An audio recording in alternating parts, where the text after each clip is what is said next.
वैसे हमें दहेज नहीं चाहिए। वो क्या है, आपकी अकेली बेटी है ना, इकलौती बेटी। आपके पास जितनी भी संपत्ति है, आप अपनी बेटी को देंगे ही, है ना बेटा? हाँ, हाँ। शादी थोड़े बड़े थोड़ा धूम-धाम से कर दीजिए।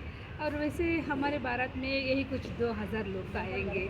आप उनके लिए कोई अच्छे से 5 स्टार होटल में उनको ठहरा दीजिए। वैसे खाना-पीना तो बहुत बढ़िया आप लोग बनाएँगे ही।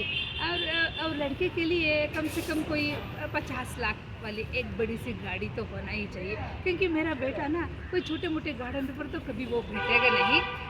और तो और मैं क्या भूल गई, हमें ज़्यादा दहेज-वहेज नहीं चाहिए, लेकिन लड़की के लिए एक डायमंड नेकलेस हो तो अच्छा होगा, वरना आजकल डायमंड के बिना ना किसी की इतनी वैल्यू नहीं हो पाती है। वैसे ज़्यादा दहेज हमें बिल्कुल नहीं चाहिए।